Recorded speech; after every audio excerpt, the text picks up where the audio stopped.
Hello, everyone. I'm Opie Clint. Welcome to Late Night Meditation.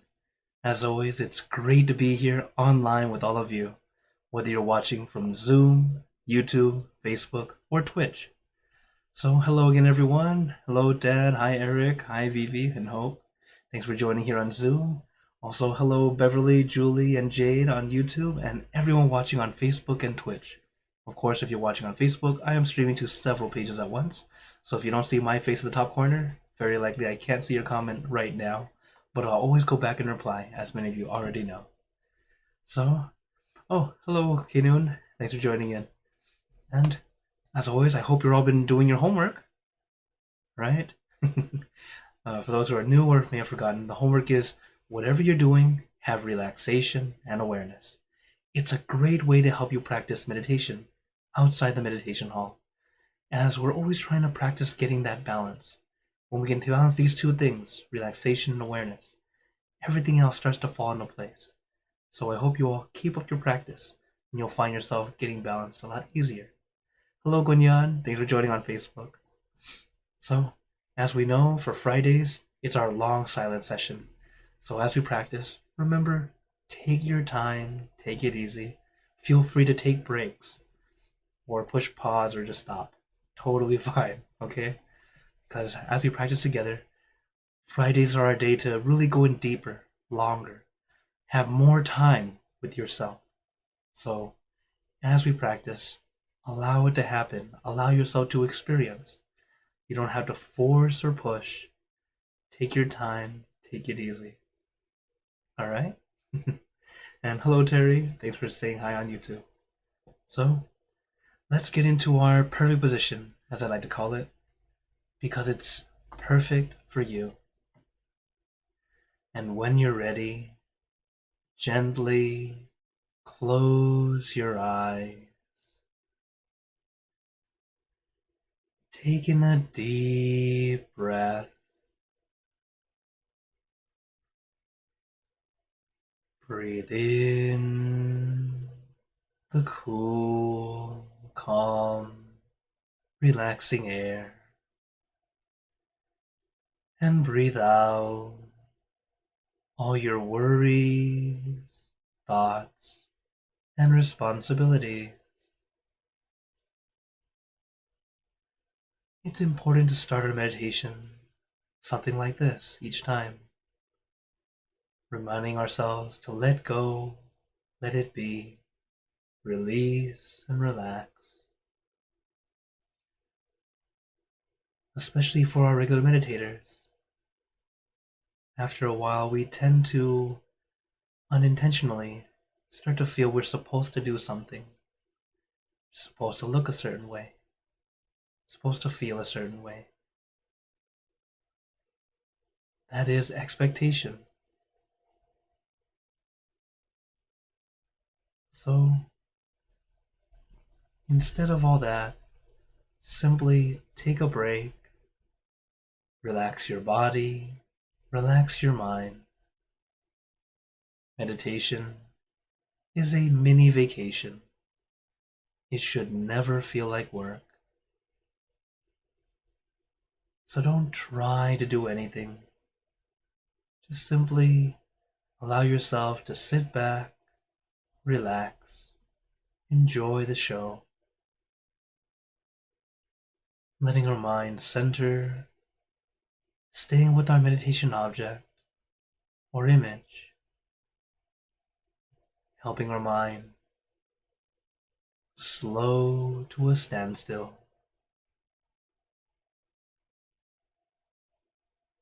But as we know, don't rush, don't force.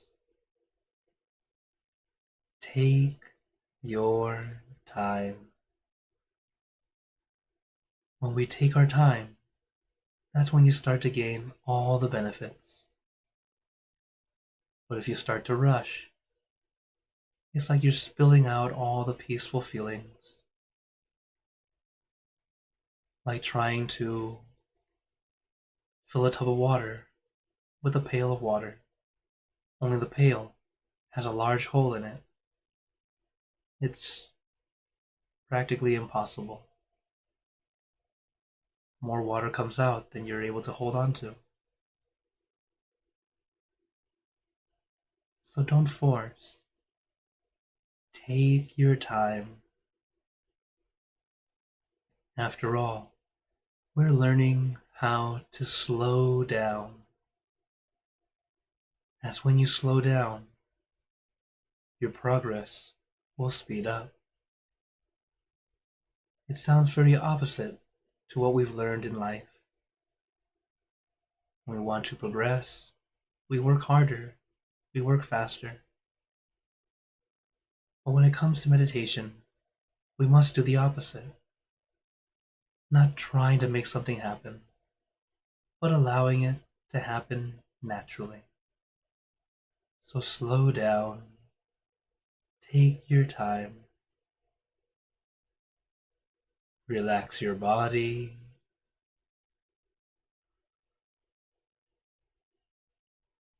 relax your mind, and just allow ourselves to just be here and now.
And now,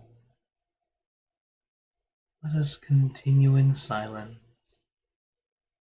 letting our mind be calm, clear, and peaceful.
Now, let us begin spreading loving kindness. Spreading loving kindness is like spreading out your heart, sending out good intention to all beings. So let us visualize our object as we have been doing, and imagine that your object becomes crystal clear, clean and bright. And we let this light get brighter and brighter, filling our body and filling the room. Let it spread far and wide, filling the city, filling the state or province, filling the country and the surrounding country, until filling the entire world and out throughout the universe. Thinking of our loved ones, our family, our friends, our close and distant relatives, our co-workers, acquaintances, all the people you know, and all the people you don't know, to all sentient beings, all the animals in this world, and even thinking to the heavens, to our friends and relatives who have passed away, wishing well for every one of them. And as we are spreading loving kindness, let us make this wish together for us all to be happy, healthy, wealthy, successful, to gain wisdom, attain enlightenment, for world peace. Let us take a moment to make our own good wishes.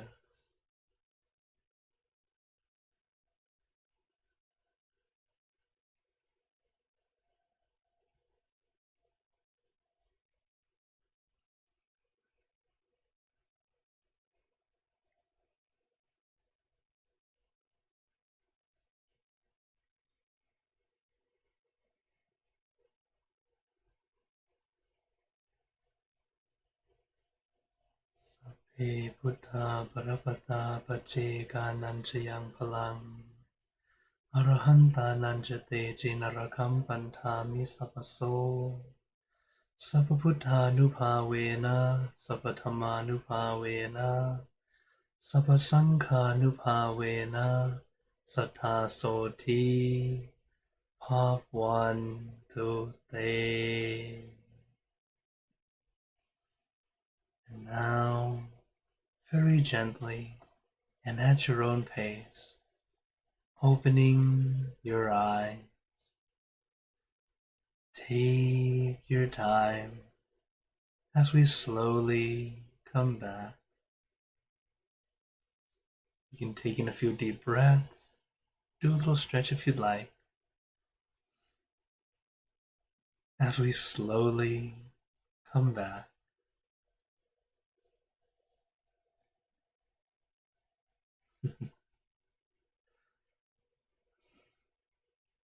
How is everyone feeling? As always, take a moment to notice how you feel right now that we finish the meditation session. Of course, every time we meditate, it's either a good session or an almost good session. And actually, many sessions are a little bit of both. There are times where it's quite nice. Sometimes it's like, eh, and that's okay. We're always adjusting. So it's good to take that time to notice what works, what doesn't work, to help us continue to get better and better at finding your peace.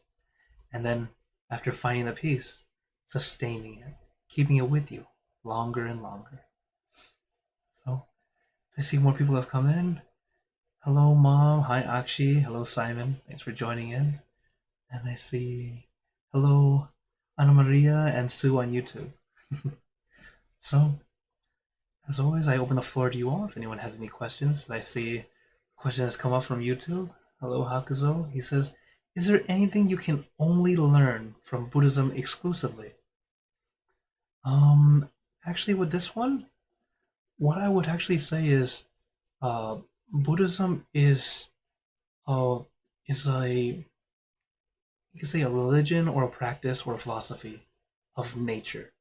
So everything that we learn in Buddhism is actually something you can learn just from living and experiencing and understanding. It's that in Buddhism, it's that our great teacher, the Buddha, gave us step by step everything that sometimes we didn't quite get it yet. And then when you hear it, you go, oh, that makes sense. And a lot of times why it makes sense is because you yourself have experienced it.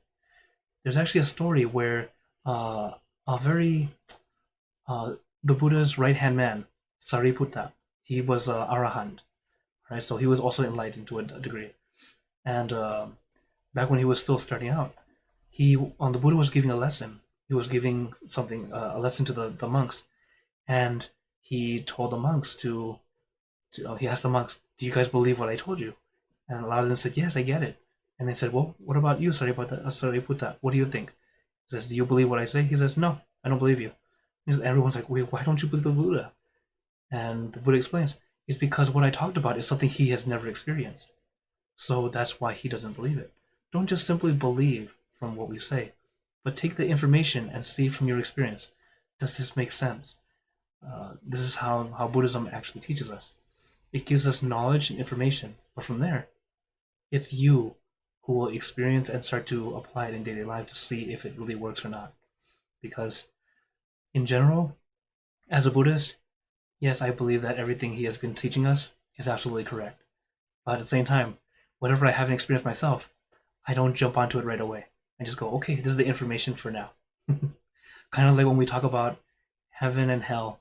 Okay, so this is things that we can talk about, but we can't experience it in this lifetime unless you have very, very deep level meditation. Then you really can go.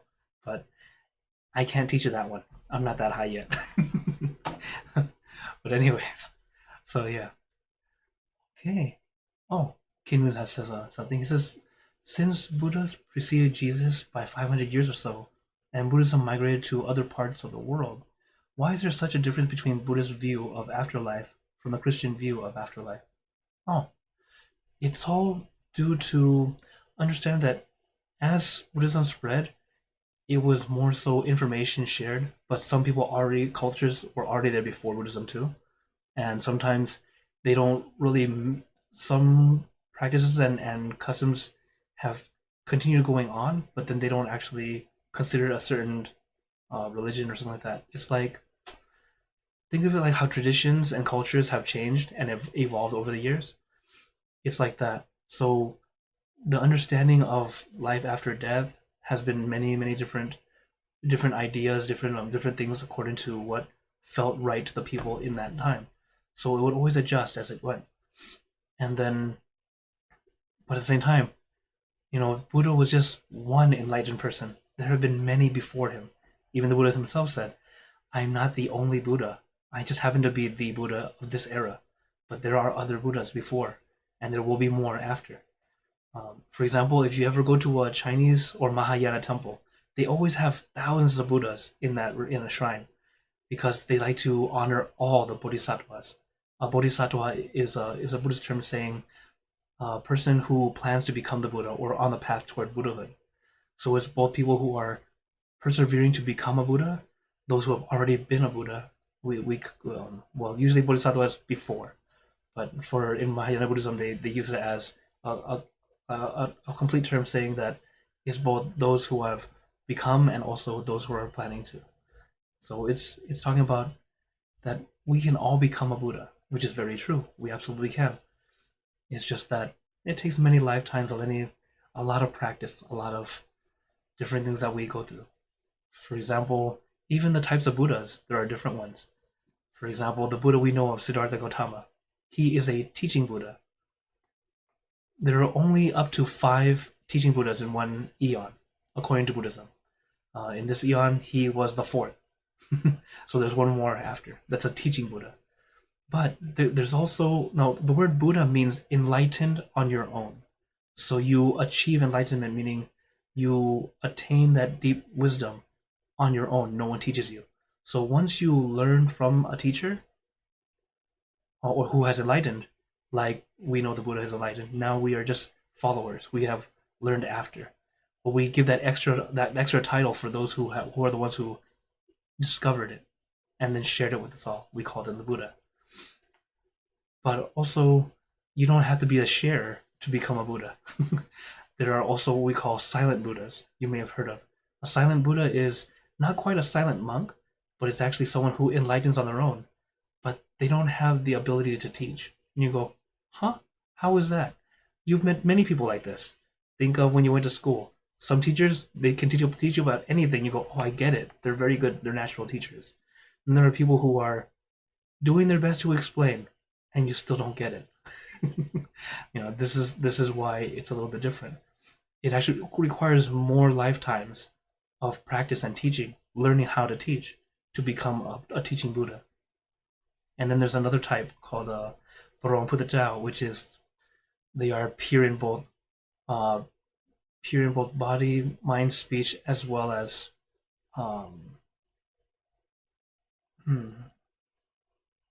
let's just say normally a Buddha or a being would pass away to be able to enter nirvana, but this kind of Buddha can go with his actual body with him. Like that's how purified his body becomes. But that's just an example, okay? So this is just from I've never met one, of course, because we weren't around. And I won't be around for the next one, at least in this lifetime. So this is just information for you all, and this is why there's so many different views and understandings of heaven and hell. Overall, many people can feel it, but that's just understanding that it is a way to help us understand that there is an afterlife, and it doesn't just end here; it continues on. Okay. Any other questions before we go? Okay. And of course, feel free to contact me, my QR code, email me, send me a message, a text, whatever you guys would like. I'm always glad to connect with you all. And of course, we have a session tomorrow for Saturday as usual. And for those who are here in Milton, Ontario, in Canada, we're actually having it live starting next Saturday. So not tomorrow, but also next Saturday, we're also having a housewarming party. So if everyone happens to be available, come on by. And then our classes start to open up starting next Saturday. So we'll finally have in-person also. So it'll be a hybrid class. I'm not going to cancel our online class. Okay, then before we go, I'd like to give you all a blessing. May you all be blessed with happiness, good health, wealth, success in your lives. May you be surrounded by good friends who will always guide you into light, in times of darkness and in times of need. And when you close your eyes to meditate, may you attain inner peace easily and quickly in every lifetime. So thank you again, everyone. Have a wonderful day or night wherever you're watching from. And remember, a smile a day keeps the stress away. So everyone, keep smiling, and let's brand up the world together. So for everyone on YouTube, Facebook, and Twitch, see you guys next time. For those on Zoom, feel free to stay longer if you'd like to chat. Take care, everyone. Thank you again.